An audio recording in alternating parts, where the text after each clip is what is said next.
Et salut à tous, c'est Sacha pour blogdesacha.com. Aujourd'hui on se retrouve pour faire le test de la toute dernière tablette de chez Sony. C'est la tablette Sony S que j'ai dans la main.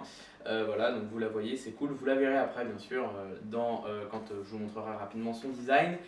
Je vous propose qu'on passe tout de suite aux caractéristiques techniques. Donc elle intègre un processeur Nvidia Tegra 2 de 1 GHz, Android Honeycomb, elle a 16 ou 32 Go de mémoire interne, tout dépend de la version que vous achetez, 1 Go de RAM, voilà.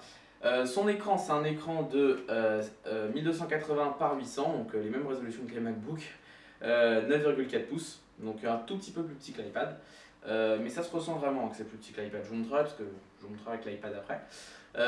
Il a un capteur photo juste derrière ici pour faire de la photo et de la vidéo 5 mégapixels. C'est pas énorme et les photos ne sont pas de superbe qualité. En même temps, on n'attend pas vraiment ça d'une tablette. C'est pas la fonction première de prendre des photos pour une tablette. Et à l'avant, il a un capteur 0,3 mégapixels à l'avant. Là, par contre, ils auraient pu peut-être inverser les trucs parce que moi, personnellement, je fais plus de visioconférence que je prends des photos avec une tablette. Mais ça, c'est un autre débat. Niveau connectivité, il intègre du Bluetooth, du Wi-Fi, du GPS, de l'USB host. Alors, il faut brancher ici un petit adaptateur pour pouvoir faire de l'USB host et du micro USB pour pouvoir le connecter à l'ordinateur, sachant que le câble micro USB n'est pas fourni dans la boîte, ni l'adaptateur pour USB host. Super bon truc, il intègre un port SD ici, très intéressant. Ça permet par exemple, vous prenez des photos avec votre appareil photo, vous pouvez les mettre dessus directement. Et un port infrarouge qui est juste là il me semble, et qui est juste là en fait il me semble, et qui va vous permettre de télécommander votre télé. On fera le test après. Puis c'est bon, je pense qu'on a fait le tour des caractéristiques. Je vous propose qu'on passe tout de suite au test avancé, on va dire, de la tablette, et vous allez pouvoir la voir sous toutes ses formes. Voilà, à tout de suite. Voilà, donc on va faire un rapide tour des caractéristiques extérieures, donc du design de l'appareil. Donc on peut voir vraiment qu'ils n'ont pas cherché à faire fin, si on peut comparer même avec un iPad 1, voilà. Avec un iPad 1, voilà ce que ça donne. Donc on voit vraiment que la tablette d'Apple est vraiment beaucoup plus fine. À mon avis, ils n'ont pas cherché à faire ça. Pour moi, ils ont cherché à faire un design qui était vraiment rapproché d'une tablette de salon. Donc quand on pose, qui est un peu incurvé, qui est un peu relevé, de manière à ce que on puisse taper plus facilement sans avoir mal à la main. Voilà. Donc la tranche gauche, vous retrouvez la prise casque.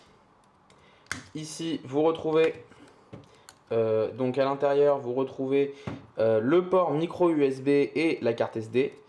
Enfin, la possibilité de mettre une carte SD. Ici, un haut-parleur. Ici, la possibilité de mettre une Dragon pour éviter de le faire tomber.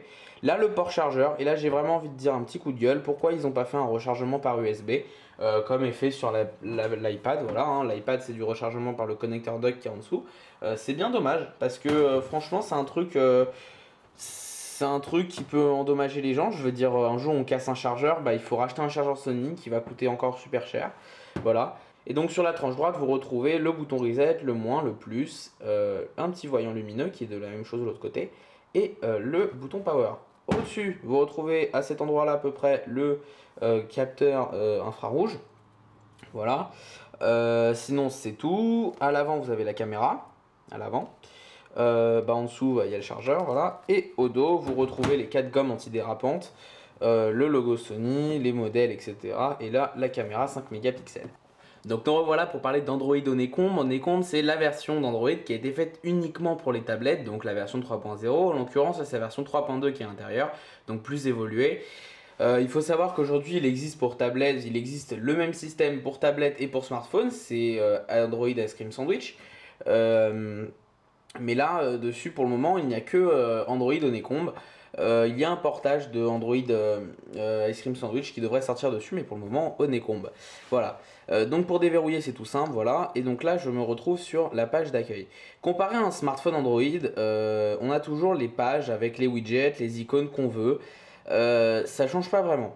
Mis à part que cette fois-ci, c'est beaucoup plus, c'est mieux fait, de manière qu'à chaque fois que vous allez télécharger une application, elle se mettra dans le dossier application, mais aussi sur l'écran d'accueil. Par exemple, quand j'ai téléchargé Photoshop Touch, il me l'a mis dans l'application et sur l'écran d'accueil. Voilà. Sinon, qu'est-ce qu'on peut dire là-dessus? C'est la même interface qu'Android, mais qu'Android donc 4.0 ou 2.3, mais sur tablette. Sachant qu'il y a quand même quelques modifications, par exemple la barre d'outils, qu'on voit qu'il n'y a plus de volet en haut, Tout a été reporté en bas avec l'heure, etc. Et en haut, on a rajouté la recherche Google, la recherche vocale, mais aussi quelques onglets très importants qu'on doit retrouver à chaque fois. Pas forcément en gros comme sur l'iPad, mais qu'on a besoin de retrouver comme Internet, les mails, la télécommande dans le cas de cette tablette-là, on y reviendra après, mais aussi les flux d'informations, donc Twitter et Facebook. Voilà. Donc qu'est-ce qu'on peut dire sur cette tablette? On va faire le tour rapidement de chaque application que j'ai aimé, que j'ai trouvé sympathique sur les tablettes Android, donc Ice Cream Sandwich et 4.0. Donc il faut savoir que l'avantage d'Android comparé à l'iPad, c'est qu'une application iPad, une application iPhone sur iPad va être, on va dire, très floutée, grossie, très moche, alors que sur une tablette Android, il y a le choix, vu qu'Android peut s'adapter à différentes formes d'écran. Je vais vous prendre un exemple avec l'application Twitter pour Android. Vous voyez que tout est vraiment élargi. C'est pas une application super bien pour la tablette, pas très optimisée tablette. Mais on voit quand même que bon bah c'est pas trop moche, ça va, ça passe et c'est lisible alors que sur iPhone c'est vraiment pire que tout. Voilà. Pareil pour l'application Facebook, pareil pour plein d'applications, même les jeux. Les jeux sont un peu flous, je vais vous prendre l'exemple avec Ninja Jump. Voilà. Donc c'est un peu flou, c'est un format tablette, c'est un format smartphone, mais ça passe bien. Moi je trouve que ça passe vraiment bien. Voilà. Voilà, qu'est-ce qu'on peut dire d'autre? Il y a aussi des applications faites pour la tablette, donc des applications faites pour tablette, par exemple Canal Touch. Enfin, un petit peu de pub pour Canal parce que j'adore leurs émissions. Voilà, bah, par exemple, tout est fait en fonction de l'écran et cette application ne fonctionne pas bien sûr sur les smartphones. Voilà. Là, il y a un peu de mal à charger vu que je suis un peu loin de ma borne Wi-Fi, mais sinon ça va. Alors voilà, on va y revenir. Hop, j'ai fait le tour rapidement des applications que j'aimais bien. Maintenant, je vais vous montrer un petit truc très sympa. C'est le volet notification. Le volet notification qui était avant sur Android en haut. Donc on tirait comme ça, comme sur iOS aussi. Il se retrouve ici et dans un design beaucoup plus joli. Donc ici vous pouvez retrouver donc par exemple toutes les notifications, donc un email, une notification Facebook.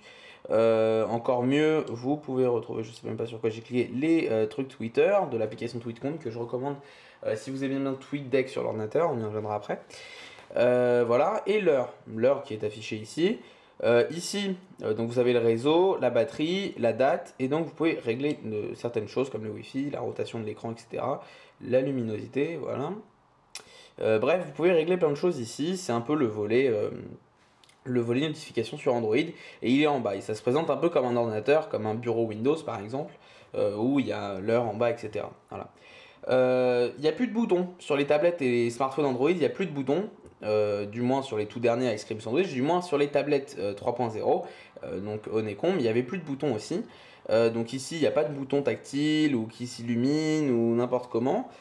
Tout est mis en fait ici.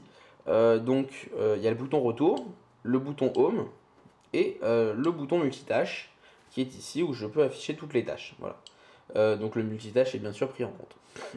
Donc voilà. Donc ici, par exemple, je suis dans une application, vous avez le bouton retour ici et qui est souvent aussi utilisé comme application, qui est souvent utilisé comme bouton pour ranger le clavier dans certains cas. Voilà. Je vais vous parler de la télécommande de cette tablette qui est intégrée dedans. Bon bah franchement pour tout vous dire c'est très sympa quand ça marche parce qu'en fait il faut voir en fait ça marche coup par coup, c'est jamais bon quoi. Faut dire un truc, ça marche très bien avec un Mac, un socle iPod, donc la télécommande Apple, ça reprend la télécommande Apple, ça marche très bien avec le Mac, il n'y a rien à dire là-dessus. Par contre, j'ai une télé de la marque Teco chez moi, j'ai beau avoir renseigné tous les marques, les choses comme ça, et malheureusement ça n'a pas marché, j'ai changé 4 fois la marque et j'ai essayé de le faire avec la télécommande, ça n'a pas marché non plus. Bien dommage. Par contre, j'ai été chez quelqu'un qui a une télé Sony et pour le coup, ça a marché. J'ai même réussi à lui faire planter sa télé. Donc voilà, j'en suis fier. Voilà, je vous le dis. Puis c'est tout. Voilà. Sinon, bon bah voilà, vous pouvez changer le fond d'écran. Je viens de le découvrir. Mais en gros, c'est tout. Voilà. C'est assez sympa comme télécommande. Je vais essayer de vous mettre la démonstration en même temps que je parle. Ce sera mieux, voilà. Franchement, elle est très sympa l'application. Moi personnellement, j'adore. Et puis voilà, c'est tout. Voilà, donc je vais faire ma conclusion donc, sur cette tablette et parler un peu de mes points forts, mes points faibles. Et il y a plus de points faibles que de points forts, c'est dommage. Mais voilà. Premièrement, bah, je l'ai dit tout à l'heure, le chargeur, l'impossibilité de recharger en micro USB. Il y a un vrai gros bug avec le chargeur. Lorsque vous laissez la tablette éteinte en charge, il est impossible de la rallumer les 10 minutes après avoir coupé la charge. J'ai fait effectuer un test à la Fnac sur la même tablette. Bah pareil, il y a eu le même bug. Donc si vous voulez, il y a un vrai problème là-dessus. Le bouton démarrage délire un peu. C'est bien dommage parce que sinon c'était une bonne tablette dans l'ensemble. Voilà. Sinon c'est tout. Je ferai le même remarque à l'iPad 2 et à cette tablette-là. La qualité des photos et des vidéos sont vraiment très très médiocres. C'est vraiment dommage, surtout de la caméra avant pour celle-ci, on peut pas faire vraiment du vrai Skype, c'est très flou. Et aussi, elle a un micro pas top. Pareil pour le Skype, c'est pas super comparé à l'iPad. Voilà. C'est tout, c'était Sacha pour blogdesacha.com. On se retrouve à très vite pour un prochain test. Ciao ciao!